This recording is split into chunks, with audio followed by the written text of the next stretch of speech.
따라합시다. 오직 예수님. 예수님이 죽음에서 부활하셨습니다. 아멘. 안식 후 첫날 새벽에 예수님의 무덤을 찾아갔다가 부활의 주님을 만난 마리아처럼 여러분에게 부활의 주님을 만나는 그런 축복과 은혜가 함께 하시기를 주의 이름으로 축원합니다. 오늘 우리 본교회 시온 찬양대가 칸타타를 준비했기 때문에 오늘 제 메시지는 아주 짧게 여러분에게 중요한 얘기만 드리도록 하겠습니다. 첫 번째로 우리는 예수님이 다시 사셨다라고 하는 이 분명한 명제를 가지고 이야기할 때 그 근거를 어디다 두냐 하면 첫 번째로 예수님의 무덤이 텅 비어 있었다는 겁니다. 사람이 죽으면 그리고 장사 지내면 시체가 분명히 그 안에 있어야 하는데 안식 후 첫날 새벽에 예수님의 무덤을 찾았던 막달라 마리아는 예수님의 무덤 문이 열려 있는 것을 보고 그 안에 가봤지만 예수님은 그 무덤 안에 계시지 않으셨습니다. 대신 천사들이 그곳에 있었습니다. 그래서 마리아에게 예수님이 부활했다는 것을 천사들이 전해줍니다. 부활하신 예수님은 당신의 죽음을 안타까워하던 그에게 또 나타나셔서 내가 부활했다는 것을 직접 보여주셨습니다. 다른 복음서에 보니까 천사가 하늘에서 내려와 지진이 나고 무덤의 돌문이 굴러낼 때에 여자들이 두려워하며 천사들이 나타나서 이렇게 말했다는 겁니다. 어찌하여 살아나신 분을 죽은 자 가운데서 찾느냐? 그가 여기 계시지 않고 살아나셨느니라. 무덤이 비어있지 않느냐라고 보라고 말씀했습니다. 사랑하는 성도 여러분, 예수님은 분명히 죽으셨는데 무덤 속에 계시지 않으셨어요. 베드로와 한 제자가 무덤을 찾았다가 무덤이 텅 비어 있는 것을 발견했지요. 예수님을 죽였던 자들은 예수님의 부활을 못 믿게 하려고 온갖 헛소문을 퍼뜨렸지만 결국에는 예수님의 십자가의 죽으심과 빈 무덤과 부활하셨다는 것은 부인할 수 없는 역사적인 사실이 되고 말았습니다. 무엇보다 예수님의 빈 무덤은 예수님의 부활을 확실하게 보여주는 증거가 되었던 겁니다. 여러분 생각해 보세요. 세상에 많은 종교들이 있습니다. 그런데 그 종교 지도자들은 죽어서 무덤과 유품과 뼈를 남겼습니다. 그러나 예수님은 텅텅 빈 무덤만 남기시고 부활하신 겁니다.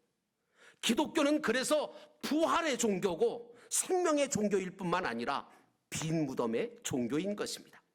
기독교는 보이는 것을 믿는 것이 아니라 보이지 않는 것을 믿는 믿음의 종교로 보지 않고도 믿을 수 있는 생명을 가지고 있습니다. 두 번째로 예수님은 분명히 다시 살아나셨다는 겁니다. 부활하신 예수님은 막달라 마리아에게 나타나셨습니다. 예수님이 예루살렘에서 죽으셨다고 고개를 떨구며 힘없이 엠마오로 내려가던 두 제자한테 예수님은 부활하셔서 나타나셔서 당신이 부활했음을 그들에게 알게 해주셨습니다. 또 예수님이 죽자 핍박을 두려워한 제자들이 방문을 걸어 잠그고 모여있는 그곳에 부활의 주님은 열어달라고 하지도 않고 그냥 문을 통과하셔서 들어오셔서 너희에게 평강이 있을지어다 하시며 성령을 받으라고 말씀해 주셨습니다. 예수님의 부활을 의심했던 도마에게도 나타나셔서 예수님은 도마에게 부활하신 당신의 몸을 보여주시고 못자국과 창자국을 보라고 말씀하실 때 도마가 유명한 고백을 하죠. 나의 주, 나의 하나님이십니다. 여러분 기독교가 무엇입니까? 바로 이 부활하신 예수가 하나님이심을 믿는 것입니다. 그러므로 예수님은 부활하신 후에 40일 동안 제자들과 믿고 따르던 무리들에게 부활의 모습을 보여주셨습니다. 그리고 나중에는 일시에 500명의 형제들에게도 그 몸을 보여주셨습니다. 예수님은 이렇게 분명하게 부활하셨습니다. 사랑하는 성도 여러분, 우리는 예수님의 죽으심과 부활로 잃었던 생명을 다시 찾은 자들이고 하늘나라 천국에 들어갈 참된 소망을 갖게 된 자들입니다. 우리가 이 땅 위에서 살아갈 때도 부활의 주님은 우리 안에 살아계셔서 우리를 새롭게 해주시고 우리로 하여금 해처럼 밝게 살게 하시고 슬픔에서 기쁨으로, 절망을 소망으로 바꾸어 주시는 그 역사를 일으키시는 분이 바로 예수 그리스도이십니다.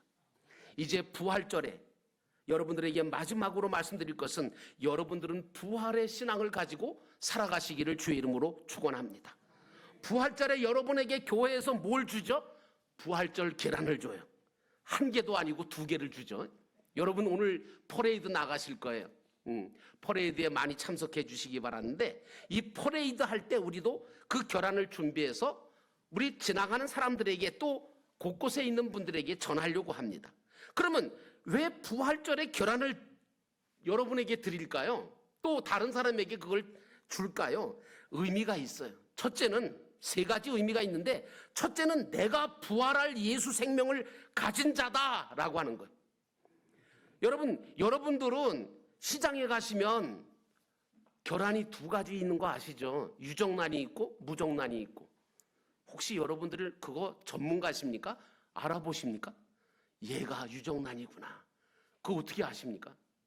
유정란이라 그러니까 유정란으로 믿는 거 아니에요? 그렇죠? 몰라요. 왜? 똑같이 생겼어요, 계란은. 그런데 그 안에 뭐가 있어요? 생명이 있는 것과 생명이 없는 계란이 있는 거예요.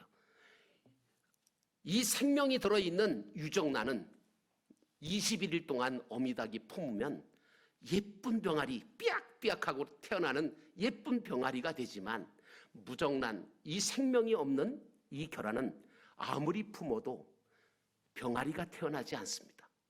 그러니까 부활절에 여러분에게 계란을 드리는 이유는 뭐냐면, 여러분은 예수 그리스도라고 하는 생명이 여러분 안에 있습니다.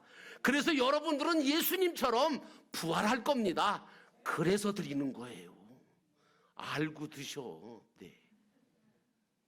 2번째는 계란이 21일 동안 부화되어서 가듯이 우리들도 육신의 삶을 살아가는 동안 주님을 닮아서 부활을 이루어 가야 된다, 그런 의미로 드리는 것이고요. 3번째, 마지막으로는 우리가 부활하신 주님을 세상에서 전하며 다른 사람에게도 부활의 산 소망을 전해주라고 그걸 드리는 거예요. 그러므로 우리는 부활의 산 소망을 가진 자로서 육신을 가지고 세상에 살면서 하나님이 뜻하시는, 원하시는 대로 선한 일을 하면서 부활을 이루어가는 하나님의 뜻과 명령을 다 준행하면서 믿음으로 사는 저와 여러분 되시기를 주의 이름으로 축원합니다. 이제 예수 그리스도가 다시 사신 것은 누구도 부인할 수 없는 그런 역사적인 진실이 되었습니다. 그러므로 누구도 할 수 없는 그 일들, 우리의 죄를 다 십자가에서 용서하셨을 뿐만 아니라 죽음으로 끝난 인생이 아니라 영원한 영생이 우리에게 있고 부활의 산 소망이 있다는 사실을 분명하게 보여주신 그 부활하신 주님을 온 세상 사람들에게 주님이 십자가에서 죽으셨고 부활하셨습니다 라고 전하게 되시는 그리스도의 증인들이 되시기를 주의 이름으로 축원합니다.